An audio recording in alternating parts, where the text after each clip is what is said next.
வணக்கம் and welcome to Me For You. இன்னைக்கு இந்த வீடியோல பிக் பாஸ் சீசன் 9 ஓட 25வது நாளோட ரிவ்யூ தான் பார்க்க போறோம். Welcome to great Kirikalan magic show. இந்த அண்ணனுக்கும் தங்கச்சிக்கும் என்னதான் வேணும்னே தெரியல. இவங்க மட்டும் மத்த எல்லார பத்தியும் வாய்கிலேயே பேசுறாங்க.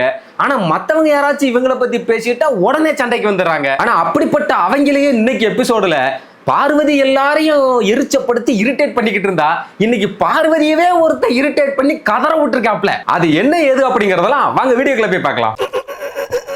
பாக்குறவங்க கொஞ்சம் ஹெல்ப் பண்ணப்படாது. நீ கேட்கலையே. கேட்டா தானா? Yes please help me. இன்னைக்கு எபிசோடோட ஸ்டார்டிங்லயே நேத்து இந்த பிக் பாஸ் டீம்காரங்க வின் பண்ண பிஸ்கட் முறுக்கு இதெல்லாம் அனுப்பிட்டு இருந்தாங்களா, அதை பார்த்துட்டு அங்க கனியக்காவும் ரம்யாவும் அழுகுறாங்க. பாவம், டே எனக்கும் வேணும்டா, பிஸ்கட் வேணும், முறுக்கு வேணும், எனக்கும் ஆசையா இருக்குடா, நாம டீலக்ஸ் வீட்டுக்காரங்களா இல்ல அவங்க டீலக்ஸ் வீட்டுக்காரங்களாலே தெரியல குழப்பிட்டு இருக்காங்க. இங்க வெளியில பார்த்தா காலங்காத்தாலேயே தினமும் இந்த திவாகர் கேமரா முன்னாடி போய் நின்றுகிட்டு நிறைய பேர் என்னோட சிரிப்பு வந்து ரொம்ப அழகா இருக்கும்னு சொல்லுவாங்க.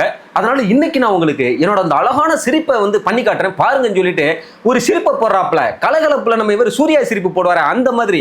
அதை பார்த்த இவர் வினோத் பின்னாடி இருந்துகிட்டு அரவராட்ட சொல்றாரு, செத்துரு அப்படின்ட்டு போறாரு. அதுக்கப்புறமும் ஏதேதோ பண்றேன்னு பண்ணிக்கிட்டு இருந்தாப்புல, பின்னாடி கம்முறுதுன்னு அங்கே இங்கே போய்கிட்டு இருந்தாப்புல. அதை பார்த்துட்டு இவர் என்ன பண்றாருன்னா எனக்கு தெரியும், அதை நான் விஜய் சேதுபதி சார்கிட்ட சொல்றேன், அதெல்லாம் உங்களுக்கே ஷாக்கா இருக்கும் பாருங்க அப்படின்றாரு.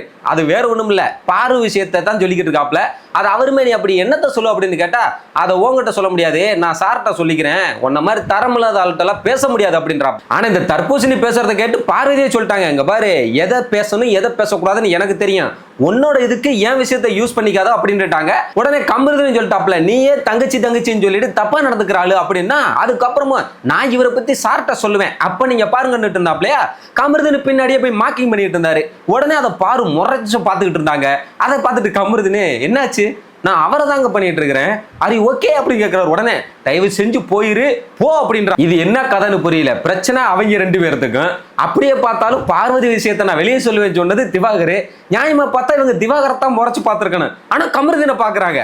அதுக்கான ரீசன் இருக்கு, நான் சொல்றேன். கமருதின் கேட்கிறாப்ல, ஏங்க நீங்க சொன்னதுக்கு அப்புறம் நான் தான் பேசுறதை ஸ்டாப் பண்ணிட்டேன்ல, நான் அவரை தான் பார்த்துட்டு இருக்கேன், நீங்க ஏன் முறைக்கிறீங்க, என்ன ட்ரை பண்றீங்க, நான் தான் உங்க பிரச்சனைக்கே வரலையா அப்படின்னா, நானும் உன் பிரச்சனைக்கு வரலையா அப்படின்னாங்க. அப்படியா அப்படின்னா நீங்க என் பிரச்சனைக்கு வராத வரைக்கும் நானும் உங்க பிரச்சனைக்கு வரமாட்டேன் அப்படின்றாப்ல. உடனே இவங்க என்ன வேணா பண்ணுவேன், எங்க வேணா உன்னைய பார்த்து முறைப்பேன், உனக்கு என்ன அப்படின்றாங்க. அதுபோக நம்ம பேச மாட்டோங்கிறது எல்லாருக்கும் தெரியும், ஊருக்கே தெரியும், அதுக்கப்புறம் நீ வேற என்ன ட்ரை பண்ற அப்படின்னு கேட்கறாங்க. எங்க யாராவது இப்படி சொல்லுவாங்களா? பார்க்கறது பிடிக்கலன்னு சொன்னா சரி பார்க்க மாட்டேன்னு தான் சொல்லுவாங்க. நான் என்ன வேணா பண்ணுவேன், நான் எப்படி வேணா பார்த்து முறைப்பேன்ட்டு இருக்குது. அதுபோக அவங்களே சொல்றாங்களா, நம்ம பேச மாட்டோம்னு எல்லாருக்கும் தெரியும், நம்ம பேச மாட்டோம்னு எல்லாருக்கும் தெரியும்னு சத்தமா சொல்லிக்கிட்டே இருக்காங்க. ஏன்னா ரிஜிஸ்டர் பண்றது அவர் இல்ல, மேடம் தான். அதுபோக இன்னொன்னு சொல்றாங்க, இப்ப நான் பார்க்கறது தான் உங்களுக்கு பிரச்சனை அப்படின்னா அப்ப நான் கண்டிப்பா பார்ப்பேன், கண்டிப்பா நான் உன்னை முறைப்பேன். அதனால நீங்க போய் நீங்க இந்த வாரத்தை எவ்வளவு நேர்மையா எவ்வளவு நியாயமா நடந்துக்கலாம்னு பண்றீங்களோ அதையே நீங்க போய் பண்ணுங்க, உங்க வேலையை பாருங்க அப்படின்றாங்க. அவர் சொல்றாரு, அவர் தானுங்க என்னைய சொல்றாரு, நான் தப்பு பண்ணிட்டேன், பொம்பளை மேட்டர்னா சொல்றாரு, நீ என்கிட்ட புடிச்சுதானே பேசின, நீ என்கிட்ட புடிச்சு பேசினே இல்லையா அப்படின்னு கேட்டா உடனே இவங்க இது நீ அவர்கிட்ட போய் கேளு, இது நீ அவர்கிட்ட போய் கேளு அப்படின்றாங்க. ஆனா அவர் திரும்ப திரும்ப சொல்றாரு, நீ என்கிட்ட புடிச்சு பேசினியா இல்லையா, நீ என்கிட்ட புடிச்சு பேசினியா இல்லையான்னு அவரும் கேட்டுக்கிட்டே இருக்க. பிரவீன், இவர் பண்றதெல்லாம் வந்து ரொம்ப தப்பா இருக்கு, இந்த பொண்ணுங்க பின்னாடியே போய் பண்ணுவாங்க இல்லையா அந்த மாதிரி இருக்கு அப்படின்ற. அதாவது கூட சேர்ந்து எல்லாத்தையும் பண்ணிட்டு இவங்களே வாண்டடா டபுள் மீனிங்ல எல்லாம் பேசிவிட்டு இப்ப எல்லாத்தையுமே கமருதீன் மட்டும் தான் பண்ணான், அவன் தான் இப்ப பாரு ஒரு பொண்ணு விஷயத்துல வந்து என்னை டார்கெட் பண்றான் அப்படிங்கிற மாதிரி ப்ரொஜெக்ட் பண்றேன். சொன்னா இந்த வாரம் உமன் கார்டு வாரம், பார்வதி உமன் கார்டை தூக்குவாங்கன்னு கரெக்டா அந்த மாதிரியே கொண்டுட்டு போறாங்களா, தான் ஒரு விக்டிம் என்னை வந்து இது பண்றாங்க அப்படின்ற மாதிரியே. ஆனா இதுக்கப்புறமா தான் கமருதுன்னு பார்வதியை கதற விட்டாப்ல. மறுபடியும் நீ என்கிட்ட புடிச்சு பேசினியா இல்லையா, நமக்குள்ள நடந்த விஷயத்த நீ அந்த ஆளுகிட்ட போய் சொன்னதே தப்பு, அவன் என்னை ஏதோ தப்பு பண்ணிட்டேன் பொம்பளை மேட்டர்னு சொல்றான்னு கேட்டதுமே ஆஹா என்னடா இவன் உண்மையை போட்டு உடைக்கிறான், நமக்கே இது தப்பாயி ஆப்பாயி பெருமாடான்னு சொல்லி அப்படியே கத்துறாங்க. போக சொல்லு எனக்கு அந்நோயங்க இருக்கு, போக சொல்லுன்னு சொல்லி பாட்டில தூக்கி அடிக்க. பார்க்கும்போது எனக்கு இருந்த சந்தோஷம் இருக்கு, அவ்வளவு சந்தோஷம். கமருதினை கட்டி பிடிச்சி முத்தம் கொடுத்துடலாமான்ற மாதிரி இருந்தது. கமருதின் இத்தனைக்கு அமைதியா தான் அதை கேட்டுக்கிட்டு இருக்காப்ல. அதுவே மேடமுக்கு அவ்வளவு அந்நோயங்க எரிச்சலா பாட்டில தூக்கி அடிக்கிற அளவுக்கு இருக்குதுன்னா, ஆனா இது மட்டும் எப்ப பார்த்தாலும் எல்லா டைமும் கொஞ்சம் கூட நிறுத்தாம காது மேல ஏறி உட்காந்து கத்திக்கிட்டே இருக்குமே, அப்ப மத்தவங்களுக்கு எல்லாம் எப்படி இருந்திருக்கும்? எப்பா பாரு பண்ற அதே விஷயத்த அவங்களை அனுபவிக்க வச்சதுக்காகவே கமருதனுக்கு தேங்க்ஸ். நெக்ஸ்ட் கமருதன் அரோராட்ட பேசுறாப்ல, அவளும் புடிச்சுதான் பேசினா. ஆனா இப்போ இப்படி பேசிட்டு இருக்கிறா, அதுவும் அவங்களுக்கு பிரச்சனைனா எல்லா இடத்துலயும் நான் போய் பேசிக்கிட்டு இருந்தேன்ல அப்படின்றாரு. அங்க பார்த்தா பார்வதி உட்காந்து இதுக்கு அழுதுகிட்டு வேற இருக்கா. தப்பு பண்ணிட்டா அதை ஏத்துக்கணும். ஆனா பாருகிட்ட அந்த புத்தி கொஞ்சம் கூட இல்ல. அது ரொம்ப சின்ன தப்பாவா இருந்தாலே அது ஏத்துக்காது. அப்படி இருக்கும்போது இதெல்லாம் ஏத்துப்பாங்களா? அதனாலதான் அப்படியே எல்லா தப்பையுமே பண்ணது கமருதீன் தான் இவர் மேல பழி தூக்கி போட பாக்குறாங்க. இதுல வேற இதெல்லாம் எப்படி இருக்கு தெரியுமா? பின்னாடி பிடிக்கலன்னு சொன்னதுக்கு அப்புறம் பின்னாடியே வர்றது, அதுக்கு பேரே வேற. அது ஏதோ சொல்லுவாங்க பொண்ணுங்க பின்னாடி பண்றதுக்கு பேரு. நீ இவ்வளவு நாள் பிடிச்சது இப்போ உன்னை எனக்கு பிடிக்கலன்னா நீ பண்றதுதான் அப்படின்றாங்க. நெக்ஸ்ட் டாஸ்க் ஒண்ணு ஆரம்பிச்சாங்க, கல்லுனி மங்கன் அப்படின்னு. ஒரு 2 ஃபுட் வச்சிருப்பாங்க ஒரே மாதிரி. அதுல ஒண்ணு அத்தான், டேஸ்ட் நல்லா இருக்கும். இன்னொன்னு செத்தான், அது டேஸ்ட் நல்லா இல்லாம இருக்கும். இதுல 2 டீம்ல இருந்து 7 பேர் கலந்துக்கணும். இவங்க சாப்பிடும் போது அவங்களோட ரியாக்ஷன் வச்சு அது என்ன ஃபுட் அப்படிங்கறத இவங்க கண்டுபிடிக்கணும். சோ இப்போ இந்த டாஸ்க்கு யாரெல்லாம் விளையாட போறாங்க அப்படின்றதுக்காக டிஸ்கஷனை ஸ்டார்ட் பண்ணாங்க. அப்போ ஓட்டிங் பேசிஸ்ல போயிடலாம் அப்படின்னு ஆரம்பிச்சாங்க. எடுத்த உடனே தற்போசனையே, சும்மா இருப்பா, எல்லாத்துக்குமே ஓட்டா, யாரு போகலையோ அவங்க போட்டு அப்படின்றாப்ல. அப்படி பார்த்தா கூட இந்த ஆளு நேத்திக்கு போய் ஆடினாரு. அப்பவும் வம்புக்கு, அப்படின்னா நீங்களே எல்லாத்தையும் பண்ணுங்க, நானும் கஷ்டமான டாஸ்க்னா நானே ஒதுங்கிக்கிறேன் அப்படின்றாப்ல. உடனே ரம்யா கேட்டுருச்சு, அப்படின்னா நேத்திக்கு நீங்க ஒதுங்கி இருக்கலாம்ல, நேத்திக்கு ஆடுனது கஷ்டமான டாஸ்க் தானே, இது கலையரசன் போயிருப்பான்ல. அப்படின்னா நேத்திக்கு அவனு தானே உள்ள பெர்ஃபார்ம் பண்ணா, என்னடா பெர்ஃபார்ம் பண்ணா, சும்மா இருக்கா நீ போயிட்டன்றதுக்காக அவனை சும்மா போய் ஜட்ஜா நிக்க வச்சுக்கிட்டு இருந்தோம் அப்படின்றா. நேத்திக்கு தொப்பி எடுக்கிற டாஸ்க்ல இருந்தாலும் ஒண்ணுமே பண்ணல, பின்னாடியே பயந்து போய் நின்னுகிட்டே இருந்துட்டாப்ல. வீட்டு வேலையும் செய்யறது இல்ல, எந்த வேலையும் செய்யறது இல்ல. அது போக ஈஸியான டாஸ்க்லாம் இவர்கிட்டயே கொடுத்துடணுமாமா. எல்லாத்தையும் கொடுத்துட்டு மத்தவங்க கஷ்டமானதே பண்ணிக்கிட்டு இருப்பாங்களா. அது போக ஓட்டிங்ல போயிடலாம்னு சொன்னா கூட குறிப்பேசம்னு சொல்றதால கேட்கற மாதிரி இல்ல. பார்த்தாங்க இவன் பேசிக்கிட்டே தான் இருப்பான், வாங்க போகணும் வினோத் இருந்துச்சாரா. உடனே அப்ப நானும் போறேன் அப்படின்னு வந்தான். இல்ல ஓட்டு போட்டு தான் போவோம் அப்படின்னு உடனே டக்குன்னு இருந்துச்சு. சார் எனக்கு இந்த சூப்பர் டீலக்ஸ் வீட்டுல எனக்கு உடன்பாடே இல்ல சார், எல்லாத்துலயுமே குரூப்பிசம் பண்றாங்க, ஒரு சாப்பாடு விஷயத்துல இருந்து எல்லாத்துலயுமே சீப்பா பிஹேவ் பண்றாங்க அப்படின்னு நான் பாருங்க. இந்த சீப் எல்லாம் சொல்லக்கூடாதுன்னு சொல்லி கடுப்பாயிட்டாங்கல்ல. இந்த தர்பூசணிக்கு மண்டையில ஏதோ கோளாறு இருக்குதுன்னு நினைக்கிறேங்க. இவன் தான் எல்லாரோட சாப்பாடையும் திருடி தின்னுறான். அடுத்தவங்களுக்கு இருக்குதா இல்லையான்னு கூட பார்க்காம அடுத்தவங்களோட ஆப்பிள எடுத்து திருடி சாப்பிட்டு விட்டுறான். ஆனா இவன் சொல்றான் சாப்பாடு விஷயத்துல அவங்க சீப்பா இருக்காங்க. டென்ஷன் ஆயிட்டாப்ல, என்ன சீப்பு சாப்பாடுல என்னதான் சீப்பா பண்ணாங்க அப்படின்னா, அப்ப நீங்க உங்களுக்குள்ளேயே செலக்ட் பண்ணிக்கிறீங்க குரூப்பிசமா, அது தப்பா தெரியல அப்படின்றான். இத கேளுக்கு, ஒரு விஷயத்துல முரண்பாடு இருந்தா அதை பேசலாம், தப்பு இல்ல. ஆனா அதை விட்டுட்டு லூசு மாதிரி கண்டதையும் கேவலமா சாப்பாடுல எல்லாம் சீப்பா இருக்காங்க என்னத்தையெல்லாம் பேசிக்கிட்டு இருக்காங்க. ஆனா இவனை போய் இன்னமும் ஒரு சில பேர் இவர் வெள்ளந்தி, இவர் விவரம் இல்லாதவர்னு சொல்லிட்டு தெரியுறாங்க. இப்ப இந்த சண்டையை பிரிச்சு விடுறதுக்காக கேப்டன் உள்ள போனாரா, அவர்கிட்ட சபரி டென்ஷன் ஆயிட்டாப்ல. நகரா நீ போல இன்னைக்கு அவனை போட்டு பொழந்து விடுறான்னு சொல்லி, என்ன உனக்கு சாப்பாட்டுல சீப்பா பண்ணாங்க அப்படின்னு கேட்டா, ஆமா எனக்கு தெரியுது, எனக்கு நல்லா தெரியுது அப்படின்னாப்லையா. எஃப்ஜே வந்துட்டாப்ல, ஆமா நாங்க அப்படித்தான் பண்ணுவோம், பிடிக்கலன்னா பிக் பாஸ் விட்டு வெளியே வேறு அப்படின்ட்டாப்ல. இவன்ட்டெல்லாம் அப்படித்தான் பேசணும். ஆனா அவன் என்னடா அதை சொல்ல, நீ யாரு, நீ என்ன இந்த பிக் பாஸ் வீட்டோட ஓனரான்னு கேட்டுக்கிட்டு இருக்கு. அப்புறமா இவனுங்களை அம்மா இதை ஆக்கி உட்கார வச்சுட்டு ஃபைனலா எல்லாரும் டாஸ்க்கு போனாங்க. அங்க திவாகரை சாப்பிட்றதுக்கு இவங்க விடல. ஃபர்ஸ்ட் அதுல விக்ரம் தான் கலந்துக்கிட்டாரு. அள்ளு எடுத்து சாப்பிட ஆரம்பிச்ச உடனே ரொம்ப ரசிச்சு சாப்பிட்ற மாதிரிலாம் பண்ணாரு. அதை பார்த்த உடனே திவாகர் வந்து செத்தான் தான் அப்படின்ட்டாப்ல. அண்ணே ஒரு நிமிஷம் இரு, எல்லாரும் டிஸ்கஸ் பண்ணி சொல்லணும், இது குரூப்பா சேர்ந்து பண்ற விஷயம் அப்படின்னாங்களா. உடனே அங்க இருந்து அதெல்லாம் அவர் சொல்லிட்டாரு அப்படின்னாங்க. சரிப்பா பிக் பாஸ் சொன்னாருன்னா அதுவே இருக்கட்டும், அப்படி இல்ல கேட்டாருன்னா நாங்க டிஸ்கஸ் பண்ணி சொல்றோம் அப்படின்ட்டாங்க. பிக் பாஸ் கேட்டாரு, சரி நாங்க டிஸ்கஸ் பண்றோம்னு பண்றானுங்க. இங்க விக்ரம் நடா இவனுங்களை ஓவரா நான் கன்ஃபியூஸ் பண்றேன், இன்னும் நடிச்சு காட்டுறங்கிற பேர்ல நக்கியெல்லாம் கட்டிட்டு இருக்காரு. அப்புறமா இவங்க எல்லாம் டிஸ்கஸ் பண்ணிட்டு அண்ணன் சொன்னதான்ப்பா அது செத்தான் தான் அப்படின்னாங்க. அதே மாதிரி அது கரெக்ட் ஆயிருச்சு, அவ்வளவுதான். விக்ரம் போய் அங்க வாந்தி எடுத்துட்டு கிடக்குறாப்ல. இங்க பார்த்தா திவாகர் சண்டைக்கு போயிட்டாப்ல. ஏன்னா அவர் சொன்னது கரெக்ட் ஆகி போயிருச்சுல. உடனே கலையரசன் போய், ஏப்பா உனக்கெல்லாம் அறிவு இருக்கா அப்படின்னு கேட்கறாப்ல. டிஸ்கஸ் பண்ணி சொல்லணும்னு அப்படின்னா என்ன டிஸ்கஷன் அப்படின்ற சொன்னது சரின்னு தெரிஞ்ச உடனே கண்ட மணிக்கு பேச ஆரம்பிச்சிட்டாப்ல. உன்னை எல்லாரும் வெளியே போகணும்னு நினைச்சாங்க, நான் நீ உள்ள இருக்கணும்னு நினைச்சல, அது ஏன் தப்பு தான், நீ முதுகுல குத்ததானே செய்வ அப்படின்றாப்ல.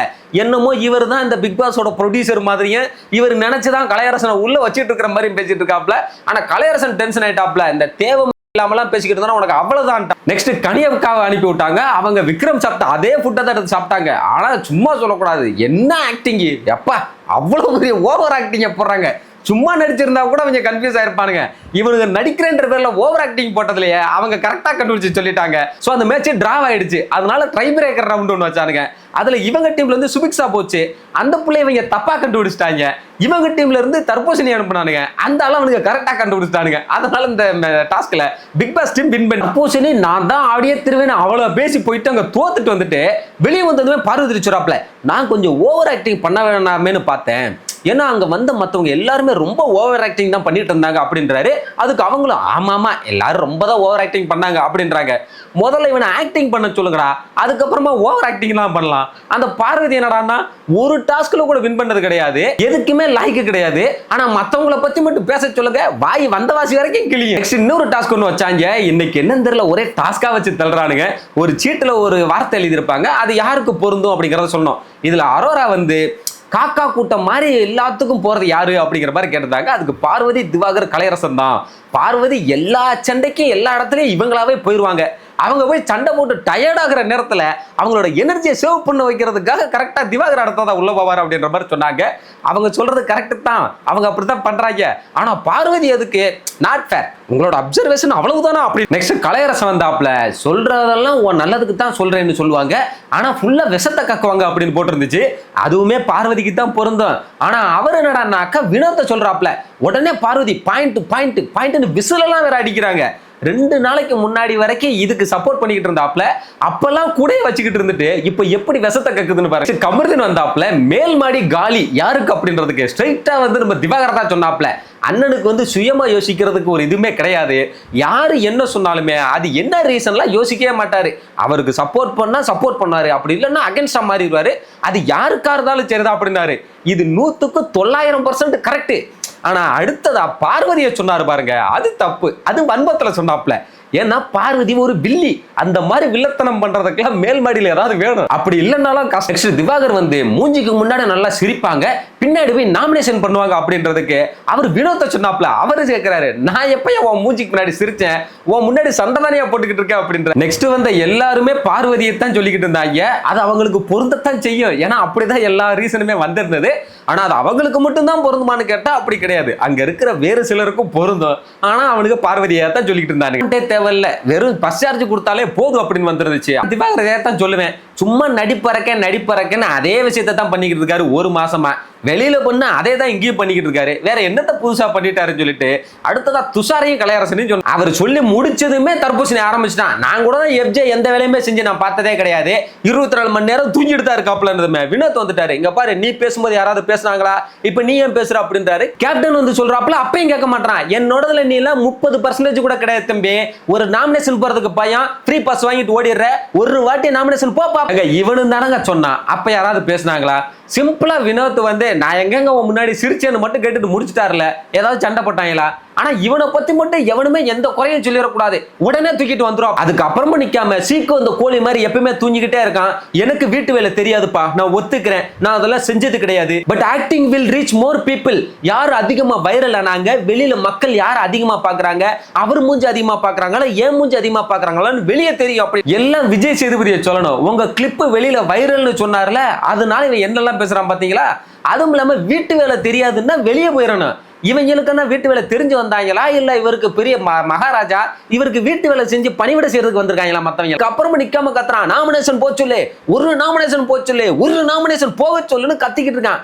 இப்ப எதுக்கு எஃப்ஜே நாமினேஷன் போகணும்னு இவ்வளவு கத்திக்கிட்டு இருக்கான்?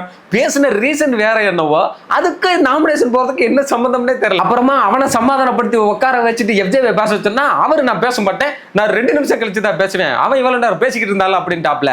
உடனே பார்வதி வந்துட்டாங்க, ஏறா அப்ப நான் பேசுறேன்டா அப்படின்னு.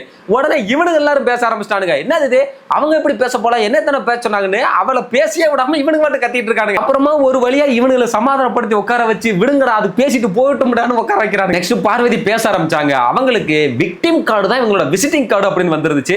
சத்தியமா சொல்றது அது பார்வதிக்கு தான் பொருந்தும். ஏன்னா எல்லா விஷயத்துல எல்லாத்தையும் இவங்க பண்ணிட்டு, நான் தான் பாதிக்கப்பட்டேன், என்னைத்தான் எல்லாரும் டார்கெட் பண்றாங்க, கமருதீன் தான் என்னைட்ட வந்து இப்ப ரொம்ப டார்ச்சர் பண்றாங்கிற மாதிரி விக்டிம் கார்டு பிளே பண்றதே இவங்க தான். ஆனா அவங்க யார சொல்றாங்க தெரியுமா?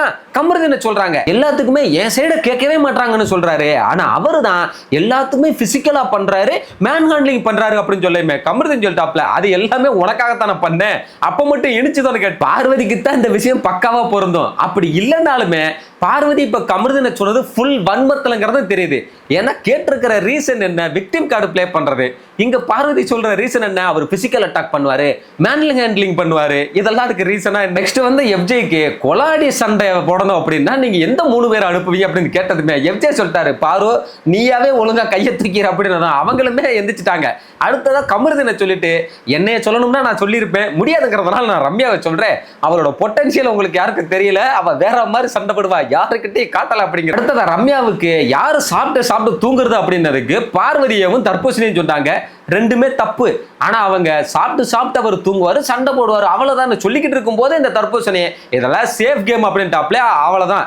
ரம்யா வந்துட்டு அண்ணன் நான் பேசும்போது பேசாதீங்க, நான் பேசுறேன்னு சொல்லி கத்தி விட்டுரு. ஆனா இவங்க இப்படி சொல்லிட்டு போனதுமே பிக் பாஸ் கூப்பிட்டு ரம்யா இங்க வாங்க, அதுல என்ன போட்டிருக்குது, சாப்பிட்டு தூங்குறவங்க வேற எதுவுமே செய்ய மாட்டாங்க யாருன்னு சொல்லுங்க அப்படின்னதுமே, அப்படின்னா யார சொல்லுவேன்னு மறுபடியும் திவாகரை கலையரசன் சொல்லிச்சா, உடனே தர்பூசி வந்துட்டான்.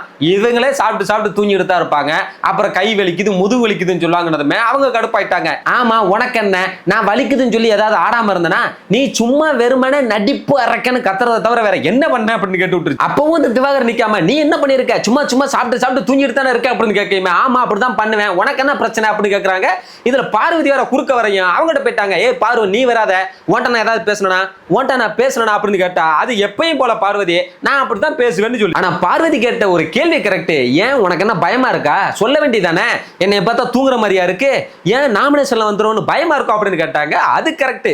ஆனா அதை சொல்லி முடிச்சுட்டு நேரா அப்படியே போய் திவாகர் பக்கத்துல நின்னுக்கிட்டு அண்ணனும் தங்கச்சியும் மாத்தி இருக்கிற எல்லார பத்தியும் கத்திக்கிட்டே இருக்காங்க அவங்களுக்கு. ஆனா ரம்யா ஒரே வார்த்தை சொல்லிடுச்சு, ஐயா எனக்கு கலையரசனை பிடிச்சிருக்கா, அவனை போய் நான் உரசிப்பேன், கனியக்கா வேணுமா அவங்க கூட இருப்பேன், எஃப்ஜே பிடிச்சிருக்கா அவங்க கூட நான் இருப்பேன், இப்ப இது யாருக்கு எங்கேயும் குத்துதா அப்படின்னு கேட்டு. அதுவும் சரிதான், இவங்க மட்டும் வாரம் ஒரு 2 அடிமைகளை கூட்டாளியா வச்சுக்கிட்டு இருப்பாங்களாம், அது மட்டும் சரி. ஆனா இந்த தர்பூசணி விடுற மாதிரி இல்ல, ரம்யா அங்கேயே உட்காந்துருச்சு, நீ பேசுறா கேப்போ அப்படின்னு. ஆனா இவன் பாட்டுக்க நீ என்ன பண்ண 4 வாரம் நீ என்ன பண்ண, சாப்பிட்டு தூங்குன, உடம்பு சரியில்லைன்னு படுத்தன்னு சொல்லிமே. ரம்யா டென்ஷன் ஆச்சு. திவாகர் அண்ணன் உனக்கு அவ்வளவுதான் மரியாதை, எனக்கு உடம்பு சரியில்லைன்னு நீ பாத்தியா, பர்சனலை பத்தி பேசாத அப்படின்னா, நான் பர்சனலா சொல்லல, என்ன பத்தி ஏன் சொன்ன அப்படின்னு கேட்க. என்னங்க கேனத்தனமா கேள்வி கேட்கிறான், என்ன ஏன் சொன்ன அப்படின்னு. டாஸ்க்ல சொல்லதான் செய்வாங்க அப்படின்னா இவனும் யாரையுமே சொல்லாம அந்த பேப்பரை சுருட்டி காதுல சுருட்டிட்டு போயிருக்க வேண்டியதானே, ஏன் இவர் மட்டும் 2 பேரை சொன்னா. ரம்யா கேட்டுருச்சு, ஏய் நான் ஒன்ன மாதிரி ஏதாவது டாஸ்க் ஆடாம இருந்தா அப்படின்னா, ஏய் ஒன்ன மாதிரின்னு சொன்னா உனக்கு அவ்வளவுதான் மரியாதை, நீ எல்லாம் எனக்கு ஈக்குவலான ஆளே கிடையாது, ஒன்ன மாதிரி என்ன மாதிரியா,